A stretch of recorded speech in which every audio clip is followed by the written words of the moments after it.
the nice weather, I think, has made everybody hungry to get out and be about. And especially if you're a gardener, now's the time, I think, that you might want to start to plant seeds. Doug Oster is with us. Of course, everybody knows Doug Oster. He is the editor of Everybody Gardens, the Tribune Review. Doug's live with us in studio. Doug, welcome. Welcome. I'm so glad to be here. Everybody knows Doug, right? Everybody that gardens knows Doug, I hope. Gardens for crying And everybody out loud. does garden, especially in Pittsburgh. Yes, one way or another. Whether it's just a line of tomato plants next to the garage or 4 acres. Exactly. So everybody has to have something growing. That's right. Okay. Now, you and I garden in the same part of Pittsburgh. Okay. So I am guessing that based on your commitment and your consistency, your soil is a lot better than mine. It's only better than yours because I've been adding stuff to it. That's what I mean. You know, whenever we talk about the green thumb, there's no such thing. It's just the soil itself. Yeah. And so whenever you're planting anything, it's about adding compost. And so you can buy that by the bag. You know, a guy like me, I'm making compost out of everything, out of the kitchen and out of the garden. Sure. But you just buy it by the bag. You can buy it by the truckload.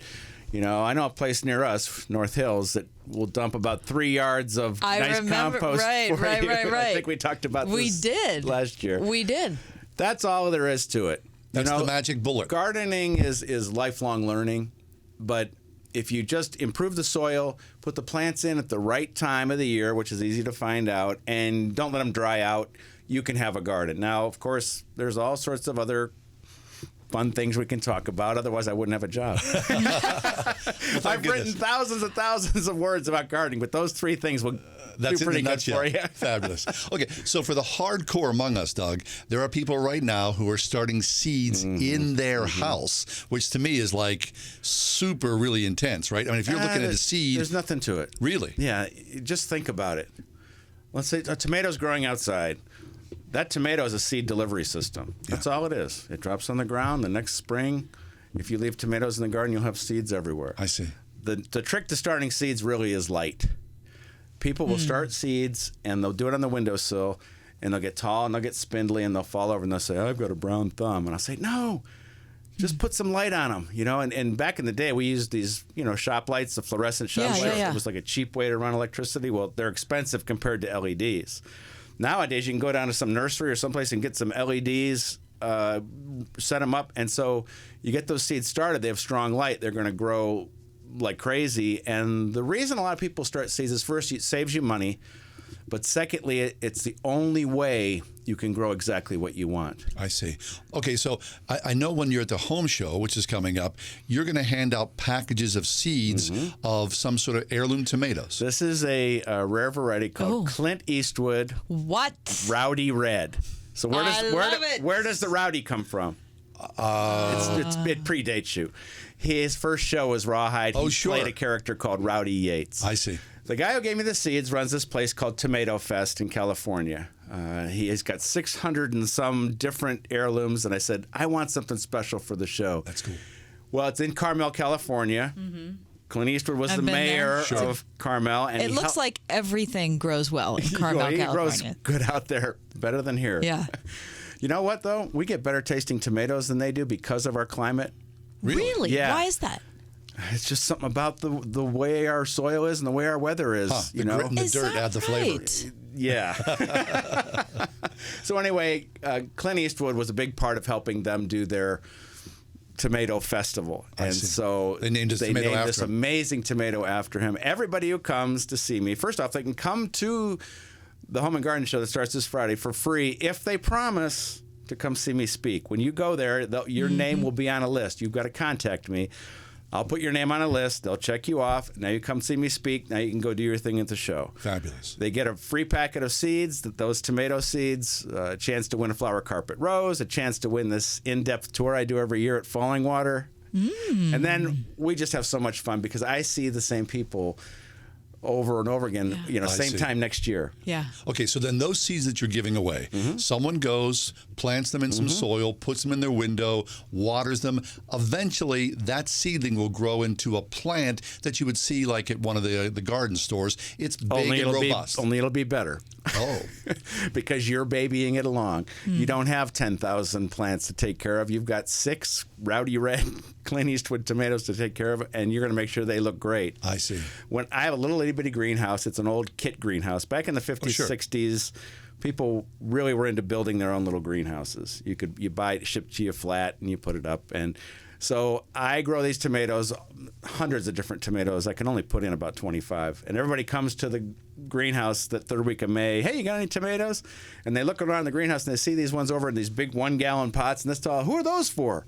Those are for me. Because those are the seeds you started about now? Right. I start those in a little bit. Okay. About maybe a week, maybe 2 weeks, depending. Everybody has their own way to do it, but then I'll just keep potting those up into and getting these big plants. And when I put them in the ground, they're just ready to go. They're ready to rock. Nice. Okay, so then at what point, how do you know like the last frost and when it's okay to go out to the garden, turn the soil over? Do you do that first, weeks ahead of time? So it's the same every year, regardless of whatever is happening with the weather. Like I'm getting a lot of questions like, well, when are you going to start with this winter? I'm like, I'm not starting any differently than any other winter. Yeah. You know, Mom said those tomatoes go in Memorial Day. Right. Okay. Mom's never wrong, even when she is. So the main crop goes in about the third week of May. Okay. You know. But you're not putting it in May 1st this year because it's been a warm winter. I'll have some tomatoes like I do every year where I'm doing all my tricks. I'm warming up the soil. I'm putting them under cover. Just so I have the first tomato of the year. I'm the garden guy. I got it when the neighbor says, "When are you gonna be picking tomatoes?" I said, "You're not picking already?" Wow. And they say, "I hate you." And that's what you're going for, of course. Got to have the first tomato of the year. Of course, yeah, little bragging rights. But there's a season that starts before that. There's all these cool weather crops and flowers that can go in as early as St. Patrick's Day. Really? In the ground? As early as St. Patrick's Day? You know, Mom said Memorial Day for tomatoes. Grandma said St. Patrick's Day for peas. Wow. We must- Okay, now wait a minute. We're talking people just joining us. This is Doug Oster from Everybody Gardens. You can see him live at the home show coming up. When does it start? Friday. Starts This Friday, 10 days, 26 Terrific. Okay. appearances. Come see me. Oh my gosh. Okay, and you're saying that there's something that we could plant on St. Patrick's Day. We always start our peas on St. Patrick's Day, no matter what's going on. It's just a tradition. We have to. And so with peas, that's peas, onions, lettuce, Swiss chard, beets, all these things that don't care about a frost. There's all these plants that don't care about frost. And you can get them going early. The thing that will hold you up is if the soil's too wet. Okay. And if you put that shovel in the soil and you turn it over and it sticks to the shovel, it's too wet. So what you do, you buy your bag of compost, you throw it on top of your garden, and you plant right in that. And that's the easy way to do it. You'll be picking things before normal people. Normal. Yeah. I did the quote marks. It's a wide spectrum. Before they start even planting. Well, now are you working your compost into the soil, or are you I'm just putting putting it a right on layer? top, You're 'cause putting a you layer on can't- top. You can't dig this early. You can't dig until the ground is ready for you. And so what'll happen is you'll be ready to plant, and you'll say, "Oh, I'm just going to wait till tomorrow," which will guarantee 3 weeks of rain. Right. So that's how we get around it. We're putting the good stuff on top and planting directly in it. And like I said, when those peas come up, there's just no stopping what a us. great feeling. There's no stopping us. Okay, so Doug, talk about this. The nemesis, I believe, of all gardeners are deer. How do you work around that? This is the worst year for me, and you being a fellow North Hills Yes. person. Deer everywhere. So I just did a video. It just came out actually about 5 minutes ago. And I did this video showing all my azaleas and rhododendrons under attack. Because before the forest leaves out, the stuff's in our garden. And I use this spray called Bobex, and it smells bad. And that's what keeps them off it. But it sticks pretty good, but you got to apply it. If you get 3 days of hard rain, you got to reapply. I see.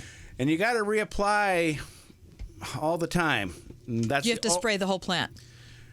around it and the bottom. They can only get so high. That's my rhododendrons are like all empty until you get to about 6 feet, and it's just awful. And I have 2 dogs that will chase them and everything, but Doesn't matter. no, the dog will be barking, and the deer will just look at him and say, who's that? Right. I'm eating. And so that's what I'm doing now. The other thing is some kind of physical barrier.